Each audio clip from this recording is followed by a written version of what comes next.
가나안 교회를 섬기시는 정재환 목사님께서 나오셔서 멈출 수 없는 하늘의 열정이라는 주제로 말씀을 전해주실 때 큰 은혜 받으시길 바랍니다. 주님의 사랑과 은혜가 또 주님의 승리하심의 역사가 여러분 모두 위에 함께 하시기를 먼저 주의 이름으로 축원을 드립니다. 여러분 제 모교회가 어딘 줄 아십니까? 가나안 교회는 제가 섬기고 있는 교회이고요. 제 모교회가 바로 여기서 코 닿으면 넘어지면 코 닿을 거, 코 닿으면 넘어질 곳이 아니라 바로 양정주안교회입니다. 거기서 유년주일학교, 중고등부, 대학 시절, 청년 시절까지 다 보내다가 제가 신학을 하러 서울로 올라갔다가 그렇게 청년 시절까지 여기서 다 보내왔습니다. 그래서 제가 양정교회에 어릴 때 몇 번 와보고 수십 년 만에 제가 처음으로 한번 왔는데 많이 달라졌네요.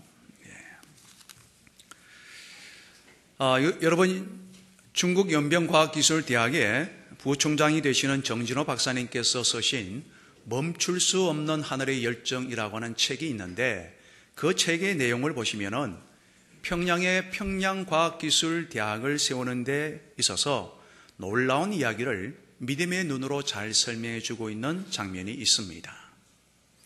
1866년도 8월 평양의 대동강에 미국 국적의 상선인 제너럴 셔먼호가 들어오게 됩니다.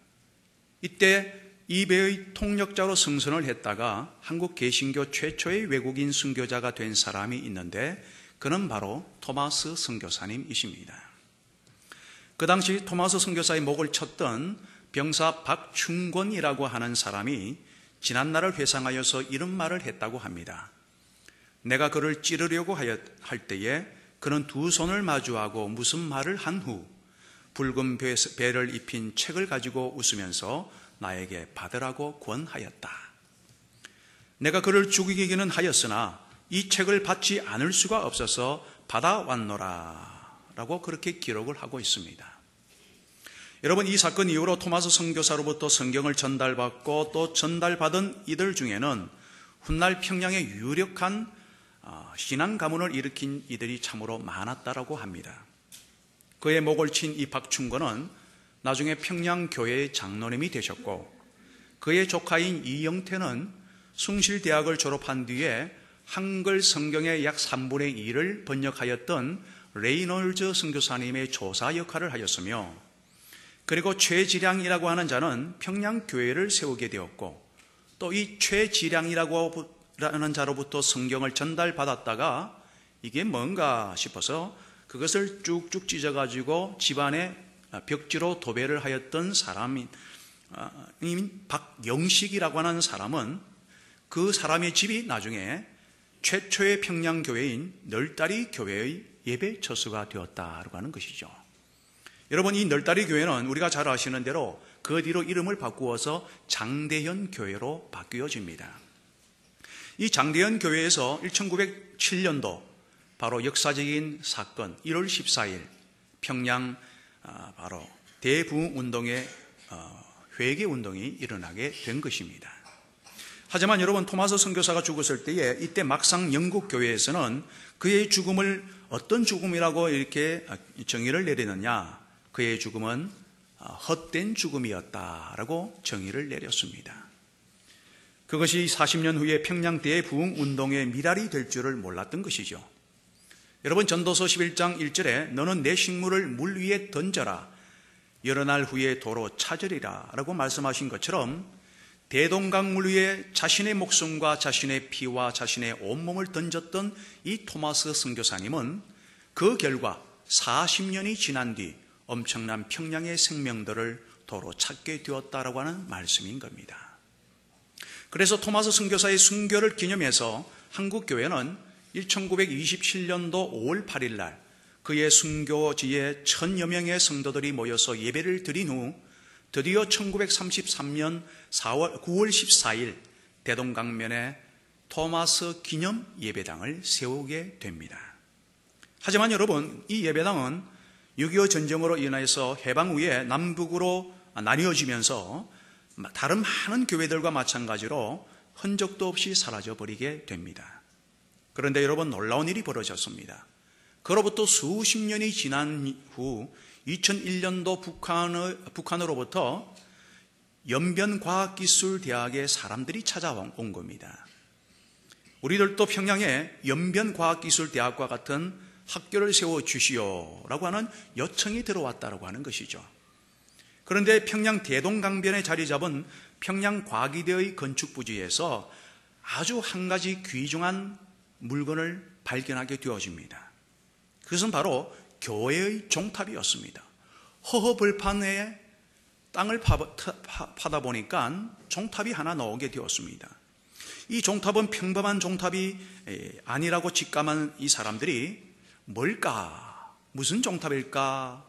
나중에 알고 보니까 1933년도 9월 14일 날 어떤 한 외국인 선교사를 기념하여서 대동강변에 기념교회를 세웠을 때의 그 바로 종탑이었는데, 바로 토마스 선교사 기념교회 종탑이더라라고 하는 말씀인 것이죠.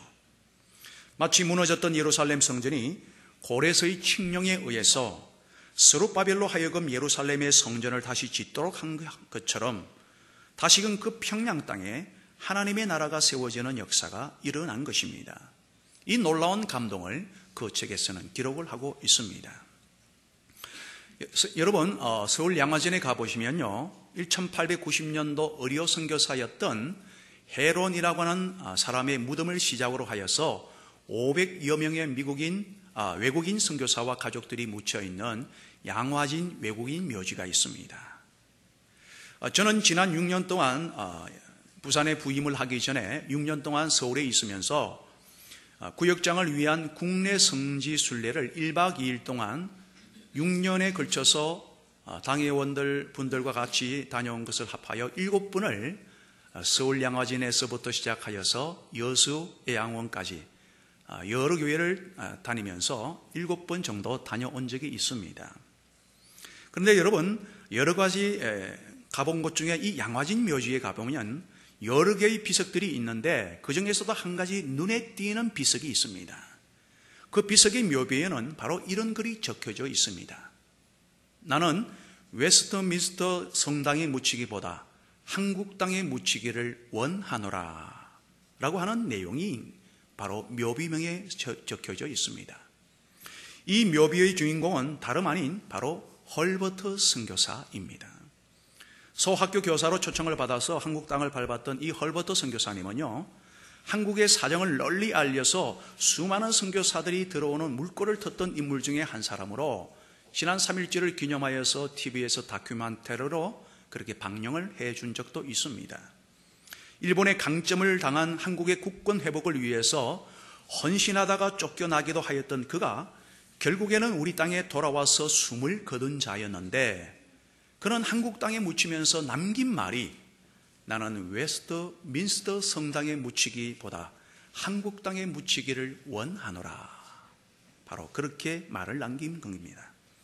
여러분, 이 양화진 선교사 묘지에 묻혀있는 분들 가운데는요, 그들의 직업이 의사인분들도 있고 군인들도 있고 언론인, 외교관도 있었지만은, 그러나 그들은 한결같이 의사로 불려지고 언론인으로 군인으로 불려지기보다는 언제나 선교사로 기억되기를 소원했던 자들이었습니다. 자기 나라에 살아서도 얼마든지 안락하고 여유 있는 생활을 할 수 있는 자들이었습니다. 그런데 무엇하러 이 지구를 반 바퀴 이상씩 돌아가면서 가난하고 척박한 한국 땅에 왔을까? 불안한 정치 상황, 열악한 위생 상태, 그리고 창고라는 이 전염병, 낮은 의료 수준 따위에 이 위험이 곳곳에 도사리고 있던 이 미지의 땅에 이들은 도대체 예서 찾아와서 온갖 고난을 당한 이유가 무엇 때문이었을까? 여러분, 그 이유는 단 하나, 바로 예수님 때문이었습니다.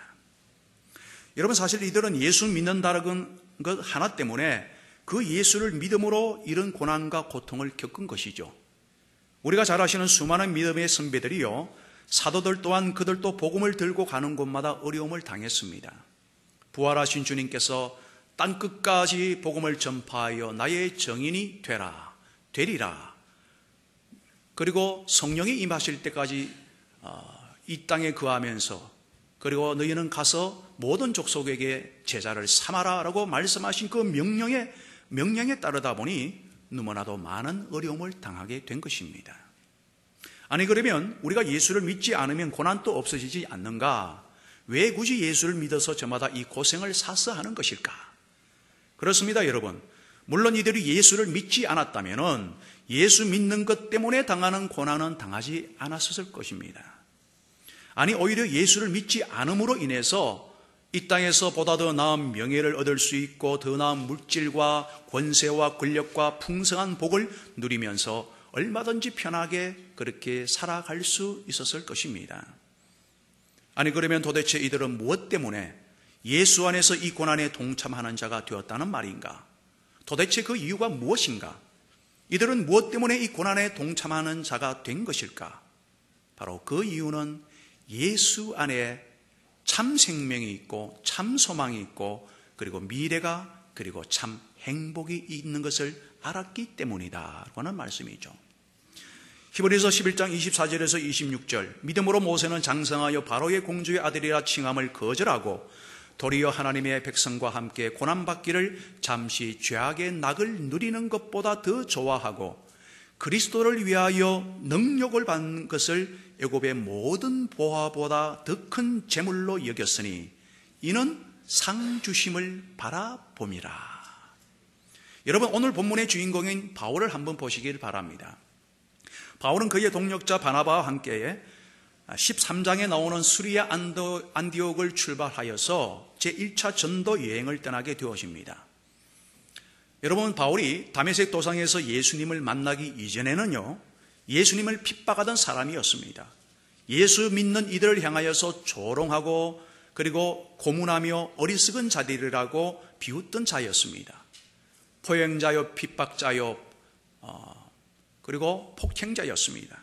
그런데 이제는 완전히 새 사람이 되어서 바나바와 함께 온 세상에 땅끝까지 복음을 전하는 영혼을 구원하는 내가 땅끝까지 복음을 전하여 영혼을 구원하리라 라고 하는 멈출 수 없는 하늘의 열정을 가지고 전도 여행을 떠나게 된 것이죠. 하지만 여러분 그가 전도 여행을 떠난 이후로 그의 전도 여행이 순탄하지만은 않았습니다.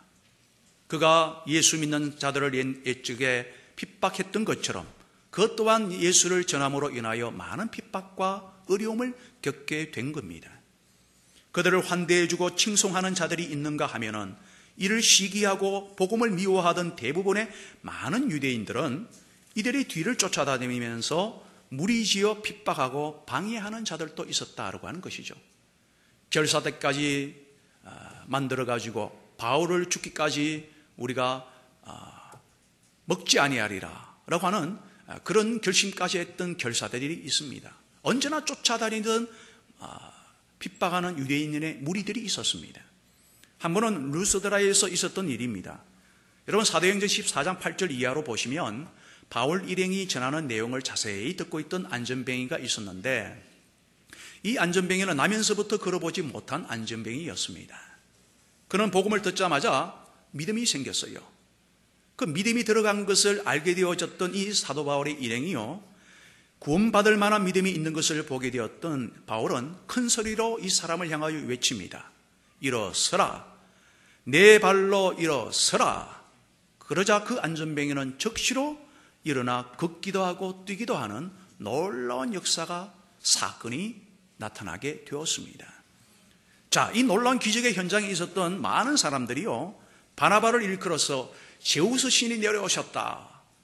그리고 이 또한 바울을 일컬어서 험의 신이 내려오셨다 라고 하며 이들을 높이고 숭상하며 신격화하는 일이 벌어지게 되었습니다. 자, 이때 바나바와 바울은 저 같으면 한번 우쭐하는 마음에서 그 칭송과 칭찬과 영광을 잠시라도 누려보고 싶은 마음이 생길 터인데 역시 이들은 믿음의 사람들이었습니다.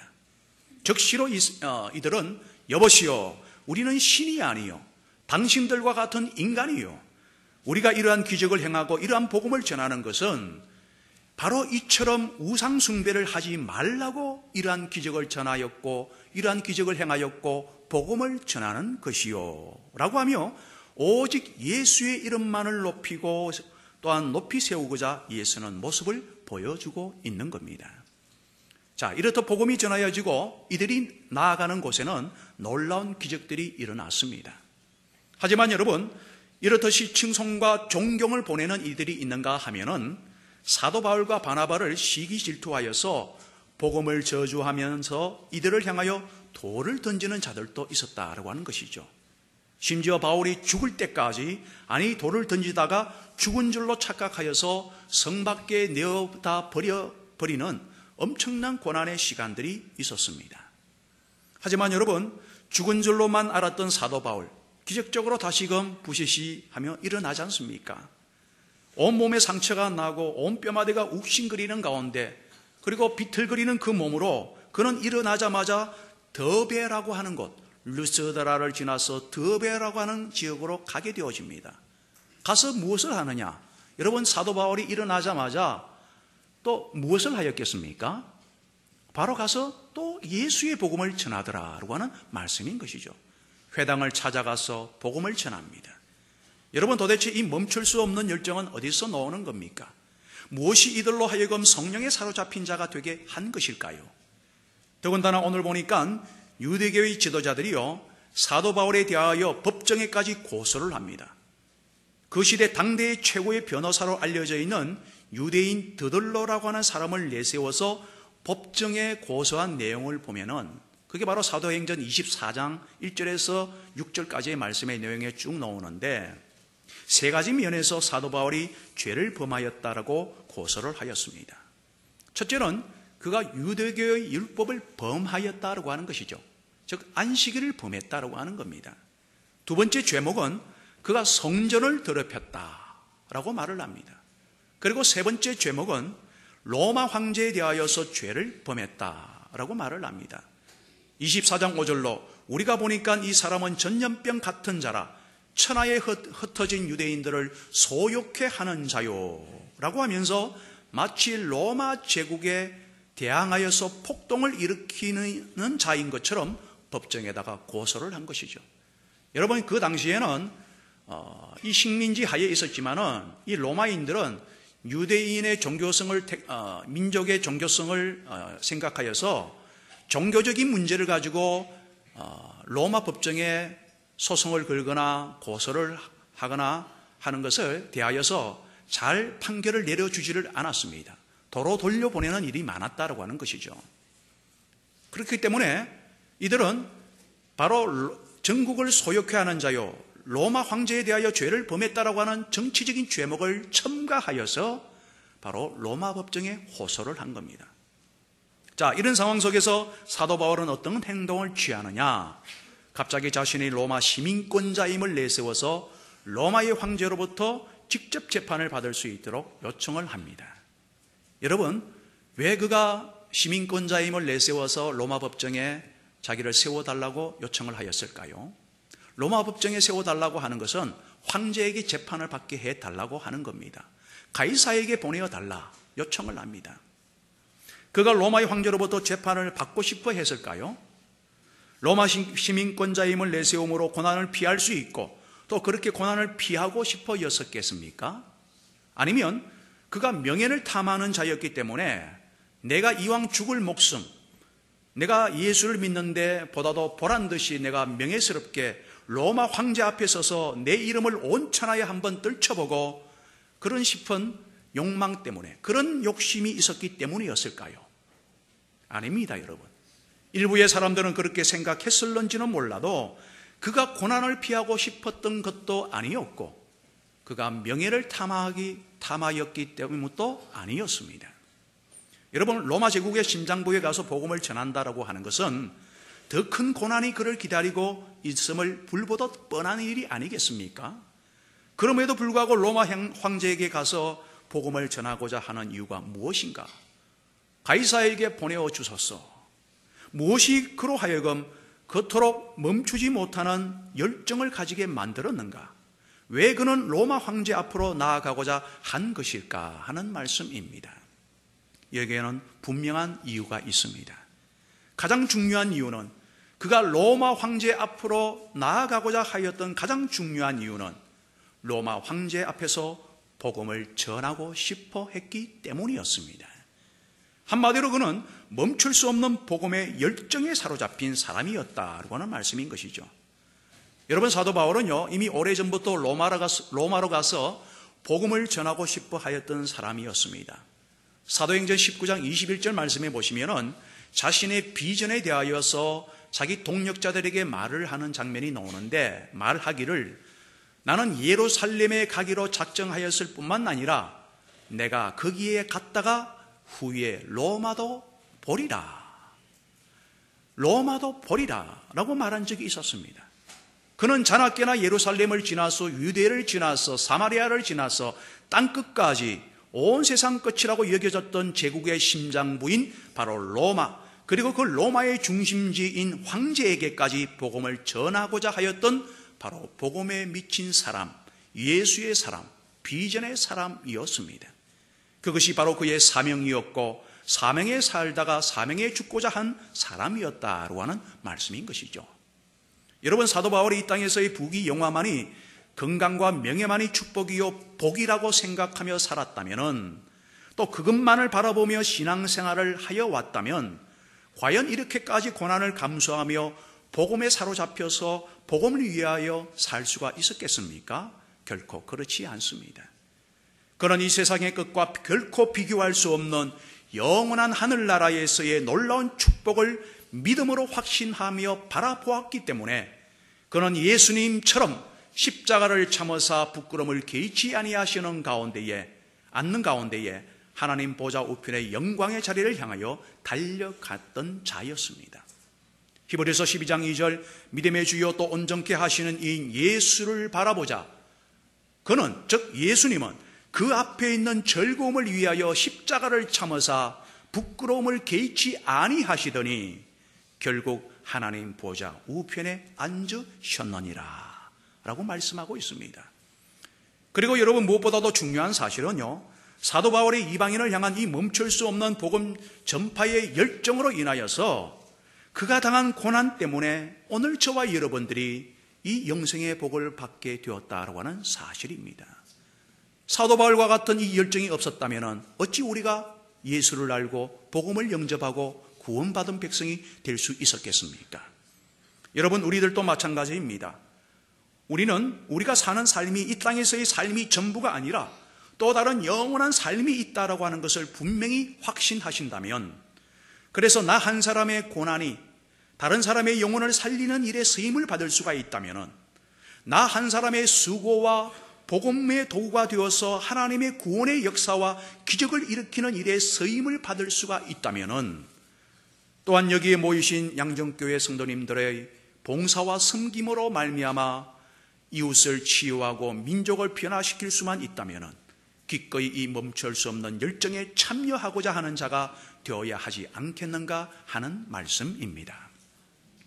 여러분, 사도 바울은 예수 안에서 당하는 고난조차도 기뻐하였습니다.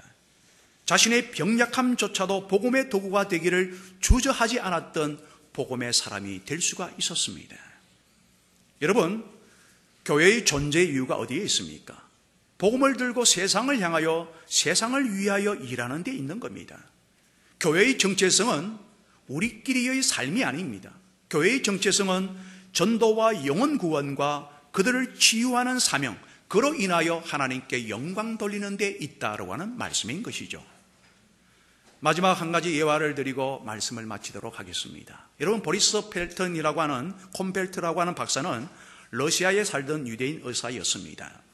그는 스탈린도 신이 아닌 인간이었다라고 말한 죄목으로 체포되어서 강제노동수용소에 수감이 되었습니다. 의사인 그의 임무는 죄수들이 병원에서 죽지 않고 노동 현장에서 일하다가 죽도록 하는 것이 바로 그의 임무였습니다.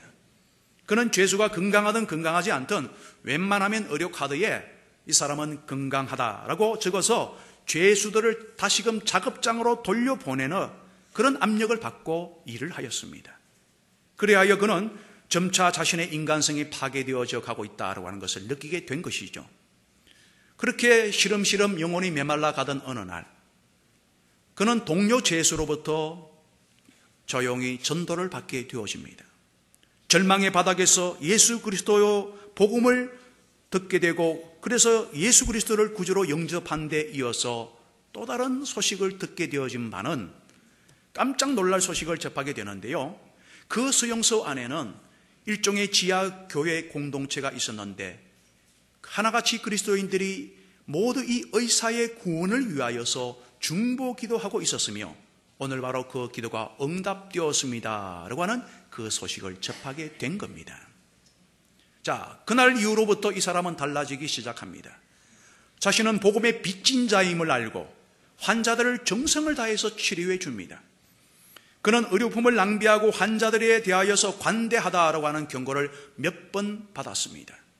다시 한 번 더 죽을 사람을 살리게 되어지면 대신 너가 죽을 것이다 라고 죽음에 대한 위협, 공포심을 심어주기도 하였습니다.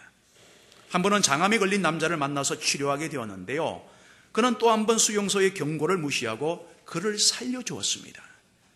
그의 소생이 확실해진 어느 날, 치료받던 환자가 아니 여보시오 의사 양반, 이렇게 하면 당신의 생명이 위험한데 왜 이런 일을 하십니까? 라고 묻자 그는 이렇게 말을 하였습니다. 괜찮아요. 당신과 나를 살리기 위해서 이미 죽으신 분이 계시기 때문입니다. 그분이 누구입니까? 그러자 환자의 귀에다 대고 그는 바로 예수 그리스도이십니다 라고 속삭입니다. 이 사람을 살린 것이 알려지면서 이 의사는 공개 처형을 당하게 됩니다. 그러나 그가 죽던 그 순간 그로부터 치유를 받아서 살아남게 되었던 이 환자는 그가 전해준 복음의 소식을 상기하고 흐느끼면서 예수님을 영접하는 기도를 다시 한번 드리면서 고백을 합니다. 마음으로 고백을 합니다. 보리스 콤펠트, 이제는 제 차례입니다. 이제는 내가 그 사랑을, 그 생명을 전하겠습니다 라고 고백을 하였다라고 하는 것이죠. 여러분이 이 사람이 누구이겠습니까? 이 고백의 주인공은 바로 노벨상의 수상자인 알렉산더 솔제니친이었다라고 하는 말씀인 것이죠. 여러분, 저나 여러분들이 예수를 믿는 것은 바로 누군가의 멈출 수 없는 영혼 사랑과 복음의 열정에 따른 희생과 고난 때문이요, 교회의 고난 때문이었습니다. 그렇다면 이제 저와 여러분들도 하나님, 이제는 내 차례입니다. 이제는 어떤 누구보다도 우리 청년들이, 우리 양정교회 성도들이 앞장서서 복음을 전하겠습니다 라고 고백할 수 있어야 하지 않겠는가 하는 말씀입니다.